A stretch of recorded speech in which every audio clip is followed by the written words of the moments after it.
Assalamualaikum warahmatullahi wabarakatuh. Di sini saya ingin presentasi tugas besar 2 Bahasa Indonesia dengan tema fenomena penggunaan bahasa pergaulan di Indonesia. Nama saya Lunur Ajijah, NIM 412181100085. Sejarah bahasa Indonesia. Bahasa Indonesia tumbuh dan berkembang dari bahasa Melayu yang sudah dipergunakan sejak abad ke-7 dengan ditemukan prasasti-prasasti. Bahasa Melayu sebagai bahasa penghubung di seluruh Asia Tenggara, terutama Kepulauan Nusantara. Bahasa Indonesia lahir pada tanggal 28 Oktober 1928 yang dikenal dengan Ihrar Sumpah Pemuda. Dan bahasa Indonesia dikukuhkan sebagai bahasa nasional. Pada tanggal 18 Agustus 1945, bahasa Indonesia dinyatakan sebagai bahasa negara. Dalam Undang-Undang Dasar 1945, Pasal 36 disebutkan bahwa bahasa negara adalah bahasa Indonesia. Pedoman bahasa Indonesia, perkembangan ejaan bahasa Indonesia dari zaman dahulu sampai sekarang.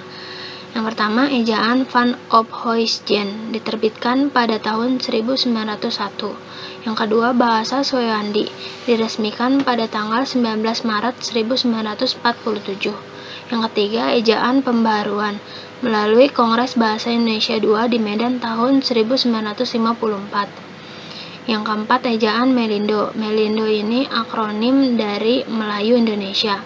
Draft penyusunan ejaan ini disusun pada tahun 1959. Yang kelima, bahasa LBK, Lembaga Bahasa dan Kesusastraan, dibentuk pada tahun 1967. Yang keenam, ejaan yang disempurnakan, EYD. Ejaan ini berlaku sejak tahun 1972 sampai 2015. Yang ketujuh, ejaan bahasa Indonesia, EBI.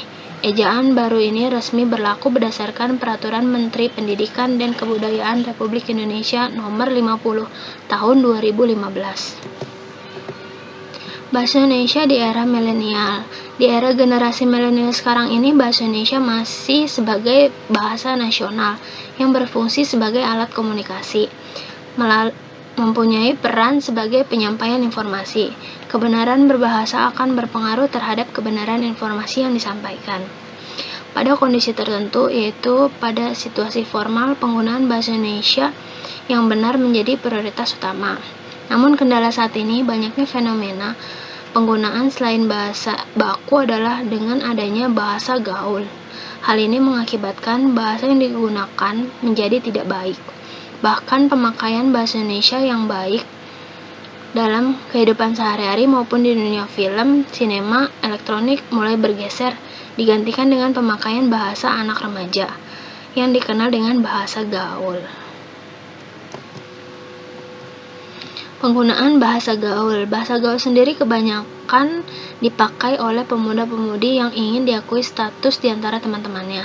Bahasa gaul ini hanya berlaku dalam komunitas atau perkumpulan mereka saja. Tentu saja bahasa ini tidak digunakan ke guru dan orang tua, acara formal, dan lain-lain.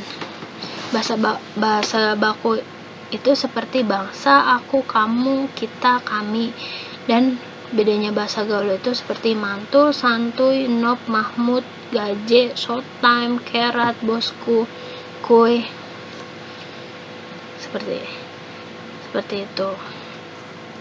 Penyebab munculnya bahasa gaul itu ada 7. Yang pertama, perkembangan zaman yang dinamis. Yang kedua, perkembangan perangkat-perangkat elektronik dan kemajuan teknologi internet. Berkembangnya media sosial seperti Facebook, WhatsApp, dan lain-lain. Yang ketiga, kurangnya kesadaran dalam melestarikan bahasa Indonesia yang baik dan benar. Yang keempat, banyaknya tontonan yang tidak mendidik di media elektronik. Yang kelima, kurangnya sensor pemerintah terhadap informasi yang tidak baik di semua media elektronik. Yang keenam, tidak ingin dianggap kampungan oleh komunitas atau teman-temannya. Yang ketujuh, ingin terlihat lebih modern. Dampak bahasa gaul terhadap perkembangan bahasa Indonesia itu ada 6. Yang pertama, eksistensi bahasa Indonesia terancam terpinggirkan oleh bahasa gaul. Yang kedua, menurunnya derajat bahasa Indonesia. Yang ketiga, menyulitkan pemakaian bahasa Indonesia. Yang keempat, mengganggu pemahaman bahasa bagi orang lain. Yang kelima, punahnya bahasa Indonesia. Yang keenam, hilangnya identitas bahasa Indonesia.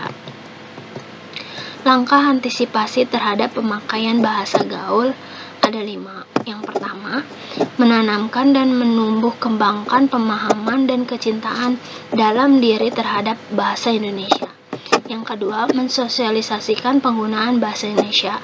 Yang ketiga, peran pemerintah untuk menekankan pengguna bahasa Indonesia dalam film-film dan media elektronik lainnya. Yang keempat, pembina sikap positif terhadap bahasa Indonesia serta menyiarkan perkembangan bahasa Indonesia yang terjadi.